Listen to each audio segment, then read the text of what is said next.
Halo, Assalamualaikum warahmatullahi wabarakatuh. Hello everyone, how are you doing today? Tetap semangat ya, tetap semangat mengikuti pelajaran meskipun kita lagi di rumah masing-masing, tidak bertatap muka. Nah, tidak ada alasan untuk tidak belajar, karena hari ini kita akan belajar tentang grammar. Oke? Oke, kita mulai ya. Kita akan mulai belajar di bab 1, materi pelajaran bahasa Inggris. Sebenarnya peserta didik semua bisa pinjam bukunya di perpustakaan. Sekolah sudah menyiapkan. Nah, pada kesempatan ini, Ibu Guru akan menjelaskan secara detail tentang materi yang akan kita pelajari di bab 1 ini. Bab 1 ini bercerita tentang talking about self. Minggu lalu, kita sudah mempelajari dan anak-anak semua sudah pada mengirim tugas, memposting lewat Instagramnya tentang introduction yourself dan introduction other people. Nah, ada hal-hal yang kita pelajari di dalam introduction yourself dan introduction other people, yaitu bagaimana cara menggreeting, bagaimana mengintroduction diri kita maupun mengintroduction orang lain, kemudian ada parting dan ada leave taking.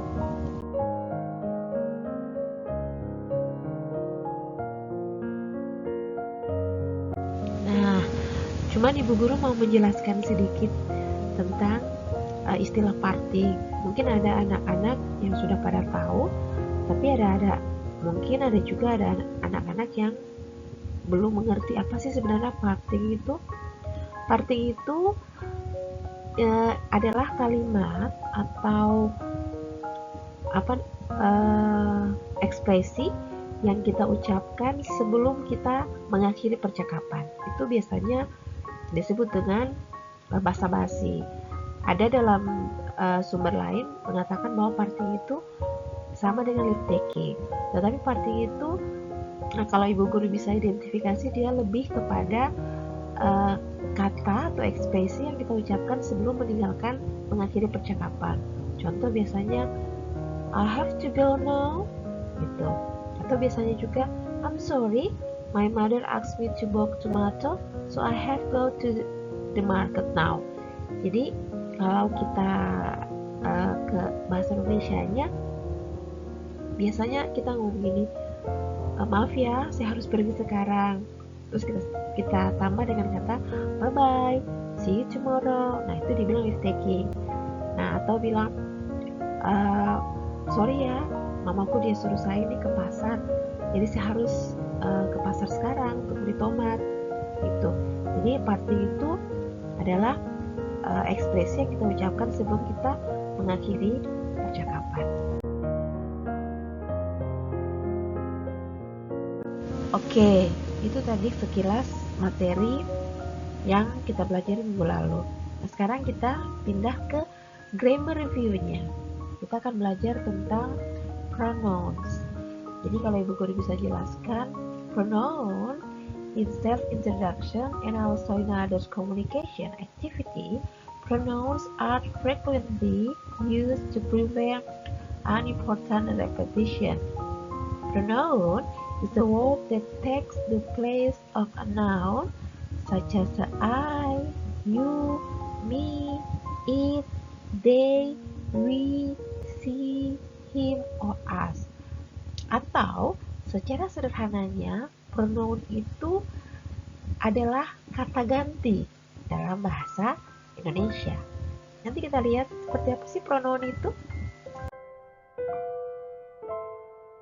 Oke, kita lanjut ya. Kalau anak-anak sudah sempat pinjam buku di perpustakaan, kamu bisa langsung lihat halaman 11. Ya. Tadi Bu Guru sudah jelaskan bahwa pronouns itu sebenarnya kata ganti dalam bahasa Indonesia. Nah, di sini ada penjelasan yang menjelaskan tipe dari pronouns itu sendiri atau several types of pronouns. Jadi ada yang bilang subjective pronouns, ada objective pronoun, ada possessive adjective, dan possessive pronouns. Nah, yang bagaimana sih itu subjective pronouns? Jadi kita lihat tabelnya berikut ini.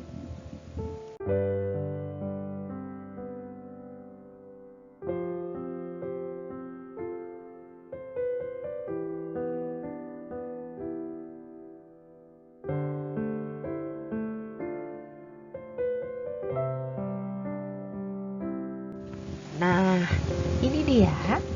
Kita lihat tabelnya secara jelas. Masih di halaman 8 di buku paketnya. Di situ jelas sekali pemisahan antara yang mana sih itu subjective pronouns, yang mana dibilang objective pronoun, yang mana possessive adjective, dan yang mana itu possessive pronouns. Kamu bisa lihat di tabelnya masing-masing. Jelas ya? Subjective pronouns itu ada I, you, and etc. Objective pronoun itu me, you, and etc. Dan possessive adjective itu my, yours, and etc. Dan possessive pronouns itu mine, yours, and etc. Jelas ya?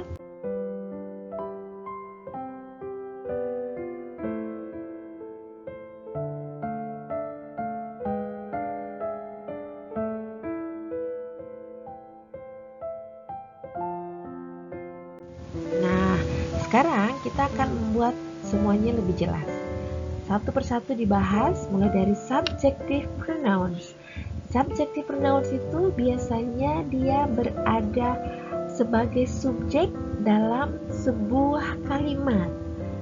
Jadi dia berdiri sebagai subjek. Di situ ada I, you, he, she, it, we, they. Jadi dia berfungsi sebagai subjek dalam sebuah kalimat. Nah, ini dia contohnya. Kamu bisa lihat contohnya. I have 3 dogs. You like to have many pens, Paul? He study in an elementary school. She will get married. We love Indonesia. They need attention. It barks when it is happy. Jadi semua yang digaris bawahi itu ayu itu adalah subjective pronoun di mana mereka berfungsi sebagai subjek dalam sebuah kalimat. Jelas ya?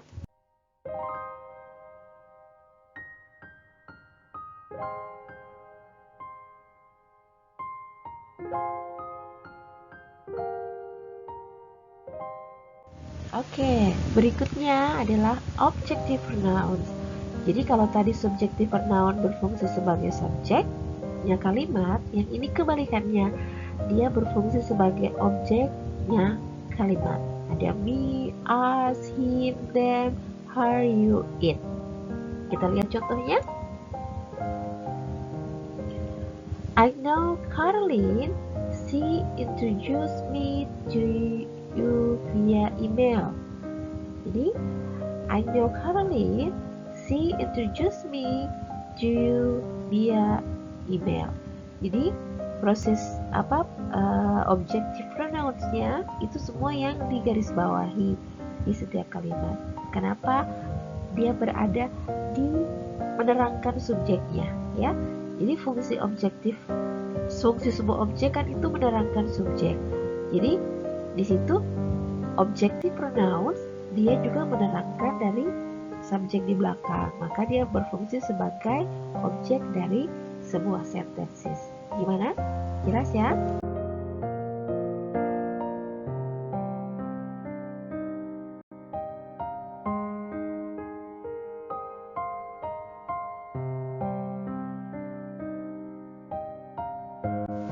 Oke, berikutnya adalah possessive adjective. Nah, ini agak sedikit berbeda. Jadi diperhatikan baik-baik. Possessive adjective ini adalah kata ganti yang selalu diikuti oleh kata benda. Kita lihat contohnya, gitu ya. I have a pen pal. My pen pal is very kind. Lihat kata yang digarisbawahi itu my, kemudian diikuti oleh kata benda pen. Jadi dia lebih kepada kepemilikan. Jadi possessive adjective ini dia kata ganti yang berfungsi sebagai kepemilikan. Makanya dia harus diikuti sama kata benda. Ingat, dia hanya boleh diikuti oleh kata benda, atau dalam bahasa Inggrisnya dia diikuti sama noun. Jadi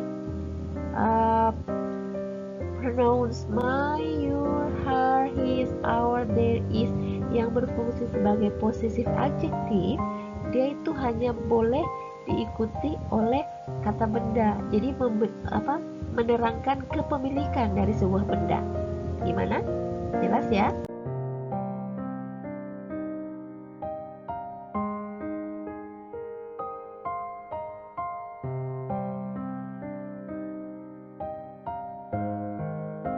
Oke, berikutnya yang terakhir adalah possessive pronouns.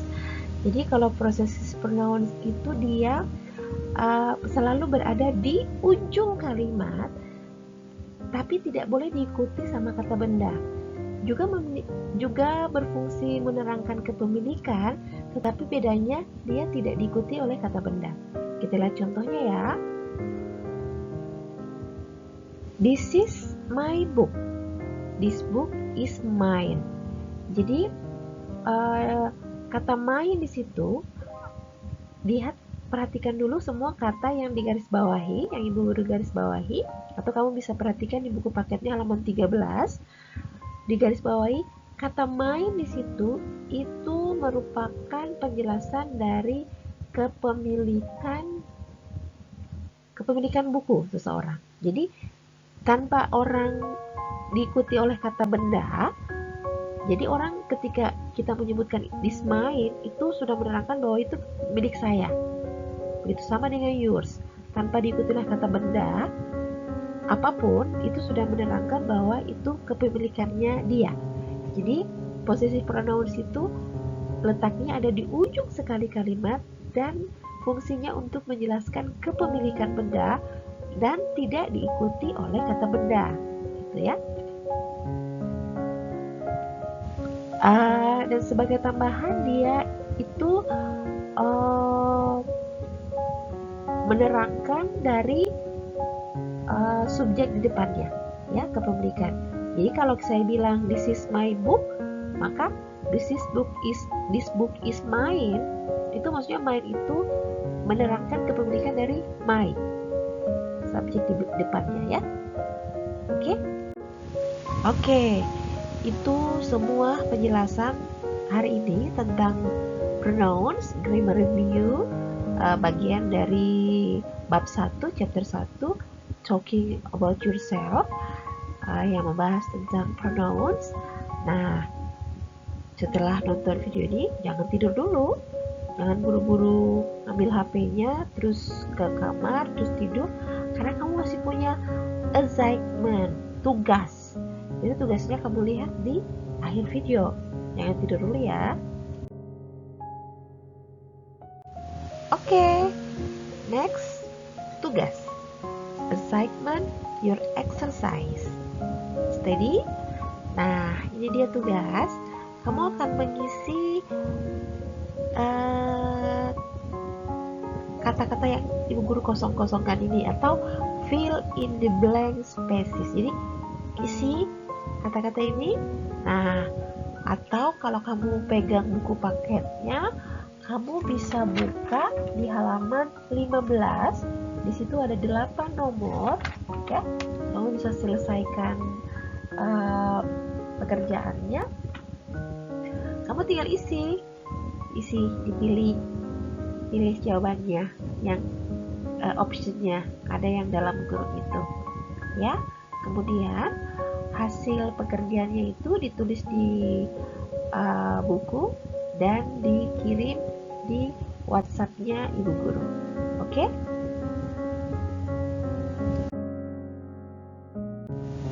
Oke, ini bagian terakhir. Kamu hanya mengerjakan exercise itu sampai nomor 8 ya. Nomor 9 itu tidak usah dikerja karena soalnya tidak lengkap. Jadi ada yang miss beberapa kalimat di situ.